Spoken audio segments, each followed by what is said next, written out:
Hi, it's Matt. 4 years ago, Snapchat brought out these. Snapchat Spectacles. They're a pair of sunglasses with a camera built into them. And if you've been following me for a while, you'll know I was quite a fan of these when they came out, because the point of view you get from having a camera right by your eyes is unrivaled. It's so much better than a GoPro mounted on your head or anything like that. So when I found out earlier this month that another company has made a pair of sunglasses with a camera built in, I thought, I've got to try these. And this time, they're made by Ray-Ban. And Facebook? Let's see what they're like. Seeing as I used my Snapticles quite a bit a few years ago, there's probably going to be a lot of comparisons between the two. As you know, if you've been watching me for a while, this isn't a reviews channel. I'm just going to have a play with this and let you know what I think. My main concern from the off is the Facebook bit.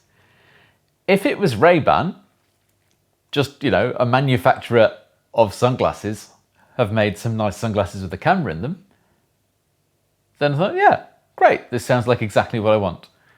But with the Facebook connection, it seems like they've built in a load of voice control and other stuff, which starts going down that alleyway of big tech stuff that I don't like quite so much. But I'm hoping that they've fixed a lot of the problems that the Snapchat Spectacles had, which basically meant I didn't use them anywhere near as much as I wanted to. What I'm hoping for is the export process to be much better than they were for these. It involved using the really crashy Snapchat app, which, okay, you could post them to Snapchat, but it was an even more torturous level of steps to get any photos off it and onto your phone to use for anything else. And sometimes photos and videos just wouldn't come off it, they'd be on here forever, and you just can't access them. So hopefully with 4 years of technology and probably a bit more money behind it, they've been able to sort that kind of stuff out. At this point, I should probably point out this isn't an advert. I've paid for these with my own money. Probably too much of my own money. This is how much they cost. Yeah, but I really wanted to have a go and I wanted to show you what they were like, especially seeing as you've seen my review of the Snapchat Spectacles as well. The thing I found funny, I went into a real shop to buy them. I went into Covent Garden and I was the first person they'd sold a pair of these to. There was one person behind me in the queue, and in a, I suppose, slightly reassuring kind of way, this guy worked at Facebook, and he hadn't had a go himself at work, but he had seen some of the footage that colleagues had been playing with, and he said it seemed really good. So at least I got a little bit of review before I walked out of the shop with them. So let's open them up and see what they're like. At this point, a proper review YouTuber would probably cut to a lovely top-down shot of a table with bits and bobs in the background and do an unboxing video that looks lovely. I can't be bothered and I don't have half of the stuff to set up a top-down shot, so I'm just going to rip it open in front of you now. With some of these unboxing videos, I do wonder if they've already unboxed them before, because how am I meant to... Oh, there's an extra bit of... Let's have a look. Oh, we've got a case.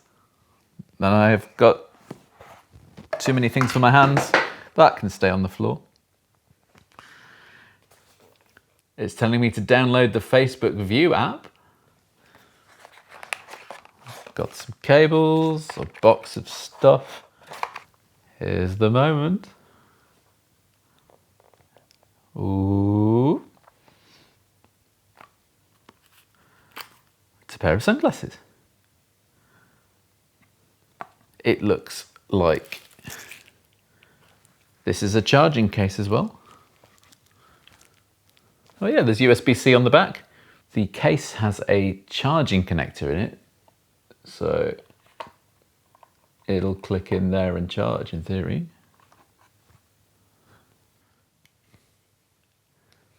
How do they look? Do they suit me? They're actually quite like my normal sunglasses, actually. They're a similar brand, which is partly why I jumped on this so quickly. So it looks like there's a button on the top of the right ear. Oh, and a power switch on the left ear. I've now given them some time to charge. Let's see if I can set them up. There we go. It's the Facebook View app. It's worked out I'm me. Of course, it's a new piece of tech, so we just have to install an update. I'm really hoping that the voice activation stuff and anything creepy that's always listening like that isn't a requirement and I can leave it turned off. It always makes me feel uneasy. I've got Siri turned off on my phone unless I manually ask for it. I do have a Google speaker, but that's set up on a completely separate Google account to my everything else. And I pretty much just use it as a radio I yell at rather than anything else. I will probably consider setting this up on another Facebook account if I can set up an extra Facebook account, because I don't like things knowing everything about me directly. I know there's tracking, advert trackings everywhere, but I don't want to willfully bring these corporations into my life. Get notifications about your glasses. No, thank you. Set up assistant. No. You'll need Facebook assistant. Calling? Messaging? God, no. Skip. Press and hold.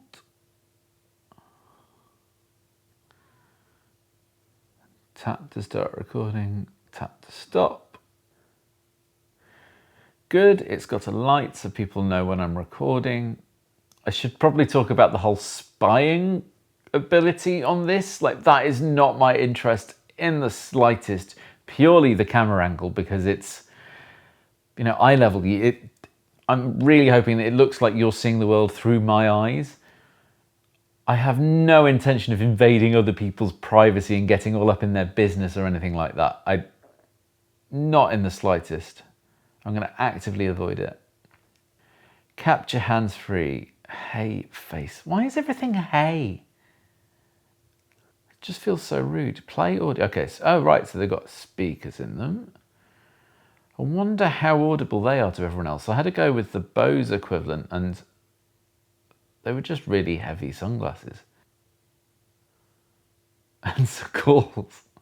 Okay, so it's a Bluetooth headset and a camera. Share additional data. No. At least they're trying to mention the whole telling other people what the glasses can do. Okay, I suppose that's it. I'll go out and take some photos and videos and see what it's like. Oh, actually, the audio. Let's pick a song. It's got a surprising amount of bass.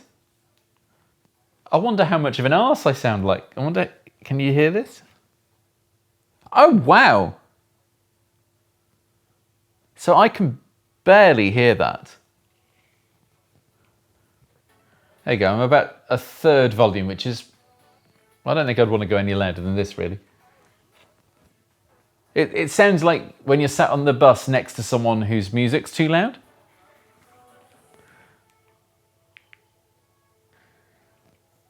I think if I was sat on the tube with these on and listening to music, then I'd be annoying the person next to me.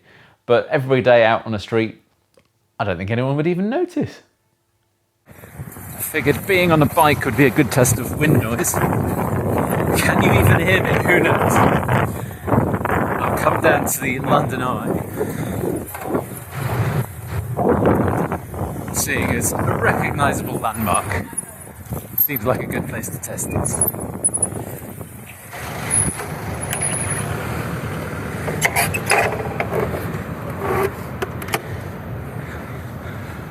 Let's see how easy it is to get photos of it.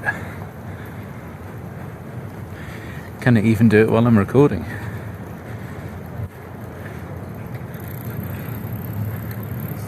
Oh wow. So here's a photo I just took.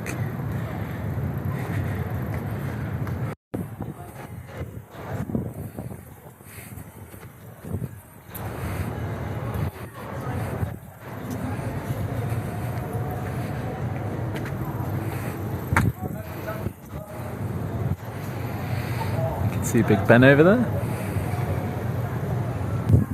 Now the question is, which one of these is the camera? Is it the one with the light on it, or is it the one without the light on it?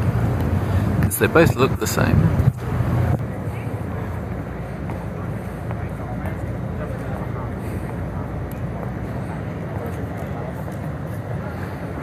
It goes from light to duck.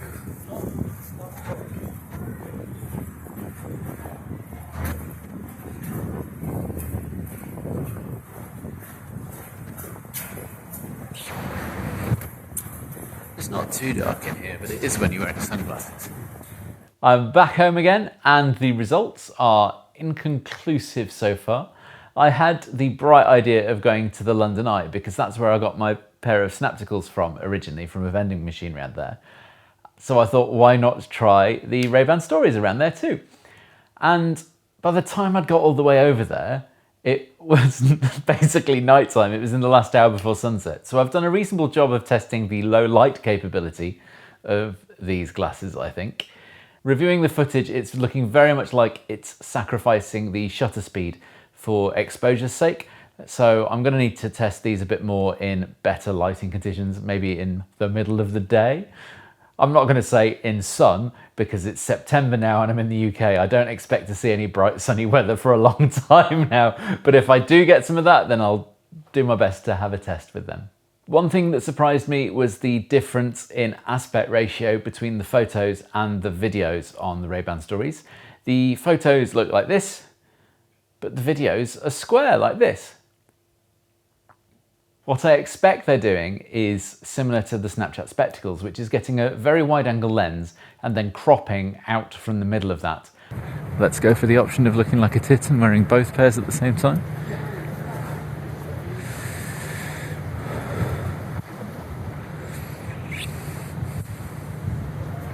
Overall, I think actually the lens might not be quite as wide angle as the Snapchat Spectacles. They do let you export it as a 16:9 and other aspect ratio video, but that is cropping within that square. So you're chopping some of the top and bottom off, for example. Let's do a side-by-side comparison between the two cameras. I'll point out again, this is in lower light rather than full bright sunlight, which is probably what they're designed for, but I suppose this is a good way of testing them. You can see the Ray-Ban Stories look a lot better than the Snapchat Spectacles do, but still the image isn't that sharp. It's very contrasty, and I'm assuming that's in some post-processing it does. If all the images I get out of this look like this, I'm going to be a bit disappointed, especially considering the cost of these. I was hoping some of that cost would be going towards the camera rather than the rest of the tech that's in it, but that might not be the case. But I will wait to see what it's like in the daylight before I make my final decision. Crossing my fingers that it's not disappointment though. If we go on to comparing video, it's pretty much a similar story. The Ray-Bans look a lot clearer and sharper and it's a better image. But if you look at the resolution, they're about the same. So the Spectacles are 1152 square and the Stories are 1185. This isn't the full size of the sensor, but watching it, it looks like they've done some kind of stabilization to it. So they'll have cropped in from that to apply the stabilization and give room for that window to move about to stabilize it. But the thing I find weird is that the specifications on the website say minimum video resolution. So I don't know if that means there's a way I can get the rest of the sensor's output unstabilized off it. I haven't found it in the app yet. Matt in the edit here. Having had a look at the footage, it all seems to be coming out in varying sizes, and I assume this is due to varying amounts of stabilization that it's doing. The more it stabilizes, the more it'll need to crop in, and the smaller the video will come out in the end. When it comes to weight, they feel quite heavy. So did the Spectacles. I thought the Ray-Bans were maybe a bit heavier. I just weighed them on the scales. They're both about 50 grams. So maybe it's the weight distribution, I'm not sure. Either way, heavy sunglasses aren't the most comfortable and I can still feel it on my nose that I've been wearing them. I think after about 40 minutes, that was kind of my limit and I was getting bored of it. And if it was sunglasses, whether I'd want to be swapping out to a normal pair of sunglasses, which to be fair is what I did when I was using the Snapchat Spectacles out and about. I would have that when I was in the mood of making videos, and then I'd put some normal sunglasses on when I didn't want a big hunk of weight on my face. When it comes to style, these win hands down. They just look like a pair of sunglasses. In fact, they look like my sunglasses. I have a pair similar to these already. And when you compare it to these, yeah, these just look a bit weird, don't they? And they're a bit small for my face. The Ray-Bans come in small and large, so that kind of helps too. In summary then, what do I think of them? I think I'd say I'm prepared to be disappointed, basically. I haven't given the camera a good enough test yet because of the light levels, so I will try it when it's brighter outside. But if I wanted it just for a camera, well, the Snapchat spectacles, they cost me 4 years ago 130 quid or thereabouts, and these are way more than twice more than that. So just for the camera, not worth it. But these do other things. So it's got the speakers built in. They're kind of like headphones. And if you were wearing them, let's say more than a meter away from anyone else, I don't think they'd notice you were playing music unless you were cranking it out. They sound fine. There's a surprising amount of bass for something so small. I don't think I'd wear them. I find headphones more convenient because I don't have a weight resting on my nose while I'm trying to listen to things. But yeah, if you're trying to carry fewer things, if it's a hot day and you're out in shorts and a t-shirt, you can just stick these on your head and that's your headphones and your sunglasses. And then it's got the Facebook Assistant stuff built in. I haven't tested that because I have no intention of turning it on. I'm not a fan of voice assistants. I don't want a thing constantly listening that close to my face or at all, really. And just no, it's not for me. If it's your kind of thing, then maybe a weird pair of headphones and a 10-year-old phone camera and a computer you can yell at might be the golden combination of things that you want on a pair of sunglasses. So maybe these are for you. I will no doubt be posting pictures and videos from the Ray-Ban stories on my Instagram and Twitter at the very least. I'm at Matt Gray S on all of the socials, so follow me there if you want to see how I get on.